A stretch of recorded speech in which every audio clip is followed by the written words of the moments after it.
Hi folks, this is a video on Enochian Magic, the Book of Enoch, the Bible, 9/11, and the movie Ghostbusters. And that is quite a strange mix of topics to run together for one video. It's kind of strange that they would all be connected, but they are.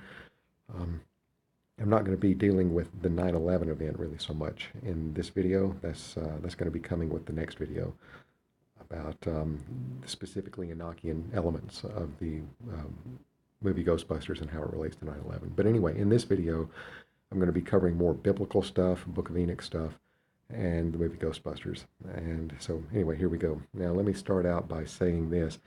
With this Enochian magic stuff, I highly recommend that you do not have anything at all to do with this. Be very, very careful how you even research it. I wouldn't go past just what you find on Wikipedia, really. Or maybe find a Christian author who deals with this, if you can find one, and read about it that way.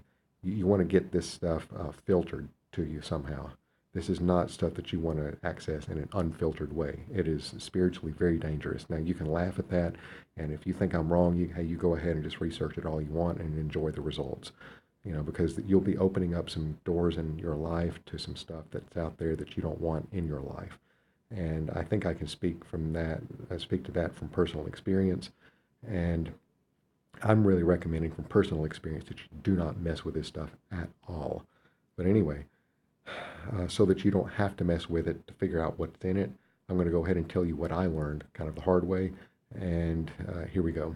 Uh, this Enochian stuff comes from the work of John D. and Edward Kelly, who you see right here. I'm not going to cover this much for the sake of time in this video, but just in brief summary, a bunch of angels were in touch with these guys in around the year 1585 or so, and downloaded a whole bunch of information to them on a system of magic that we call the Enochian system of magic. And anyway, these Enochian angels told them a whole bunch of stuff that is kind of the foundation of a lot of occultic stuff today. Now, here's a lot of the stuff that they were told. Here's what the Enochian angels told these two guys.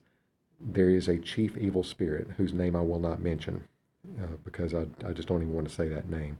There's a chief evil spirit, and his minions, they're with him, are kept out of this world by God through a system of 4 watchtowers and 49 gates.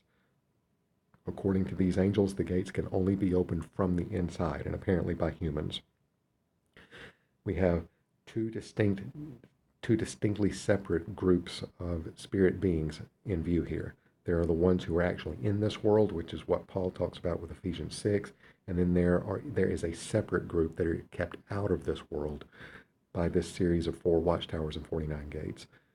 Now, the ones that are on the outside have absolutely no access to this world at all, and they are seeking to get in. The whole point of the Enochian system of magic is to make that access for them happen.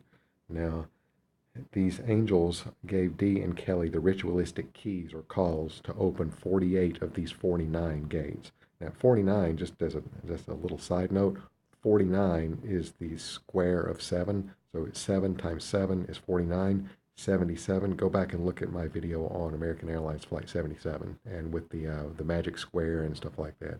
It's interesting stuff. This is the number 49 is significant, and you do see it popping up in occultic stuff occasionally, like Liber 49 from Jack Parsons, that kind of thing. But anyway, I don't want to get sidetracked. Dee and Kelly were not given the mysterious 49th key.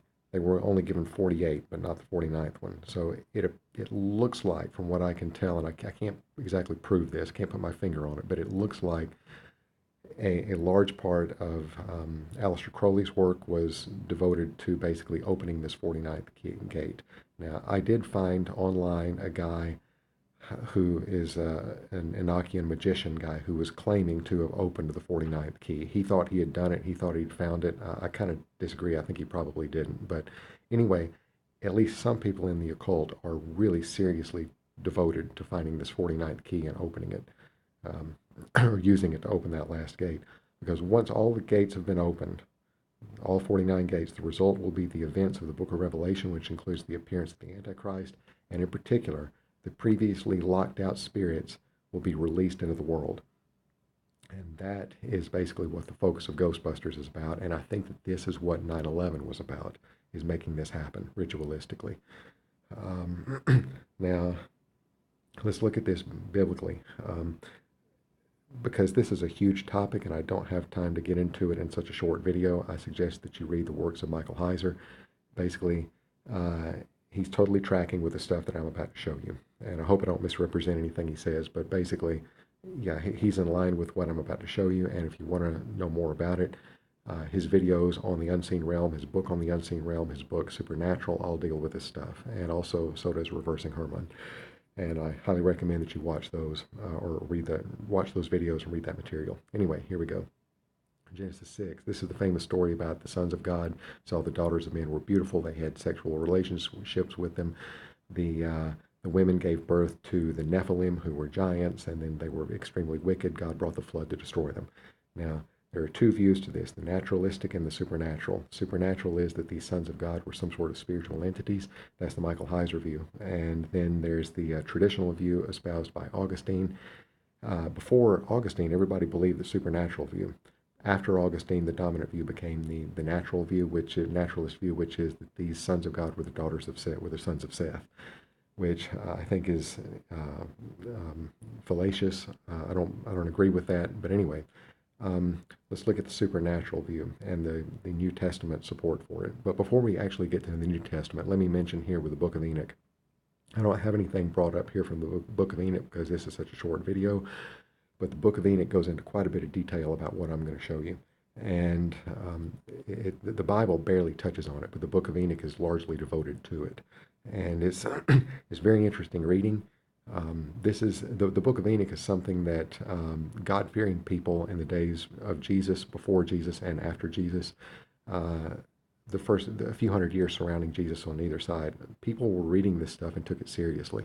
And there's evidence within the Old Testament, within the New Testament, even from the words of Jesus himself. There's evidence that Jesus was aware of it, that he had read it, and considered it somewhat noteworthy. While I don't think it is canonical, it is noteworthy, and I think really probably every Christian should read it. It is really interesting. So anyway, here's some of this material, basically from the Bible, because we're kind of done with the Book of Enoch now. Jude mentions angels who sinned, or angels who did not stay within their own proper position of authority. They left their proper dwelling, and they committed some sort of a sexual sin like Sodom and Gomorrah, and they're committed to chains under gloomy darkness.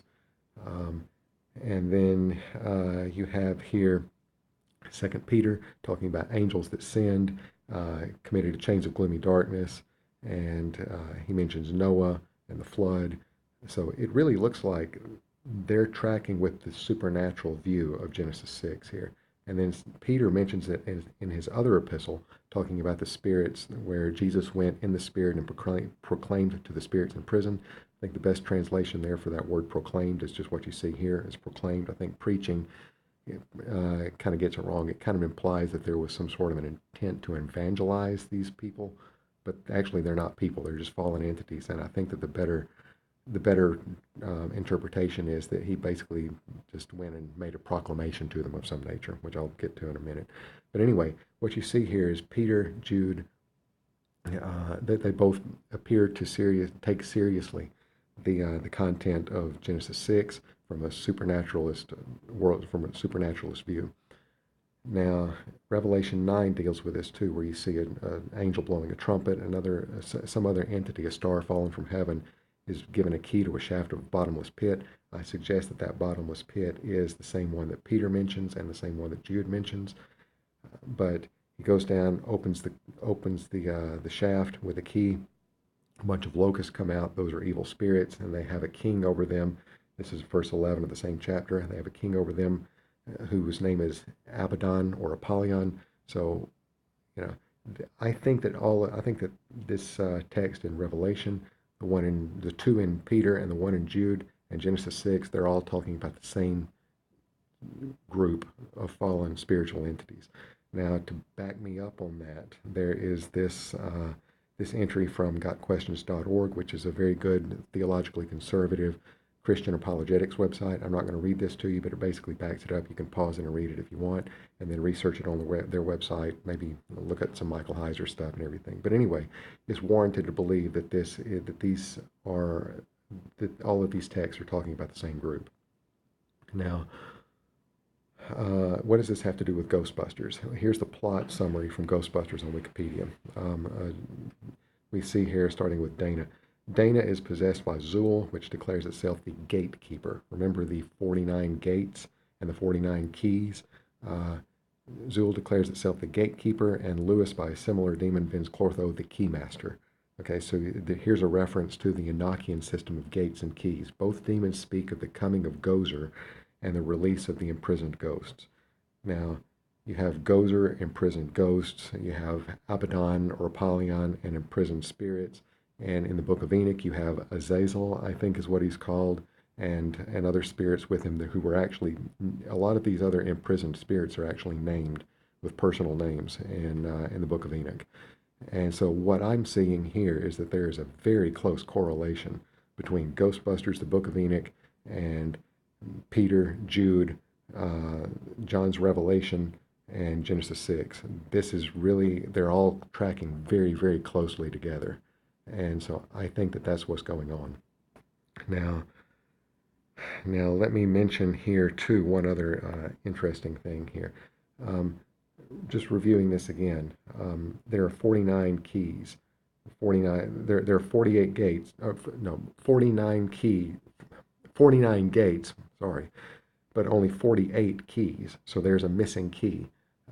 The occultists want this key to open the 49th gate, because once they do, it's game on revelation, and they believe their side is going to win.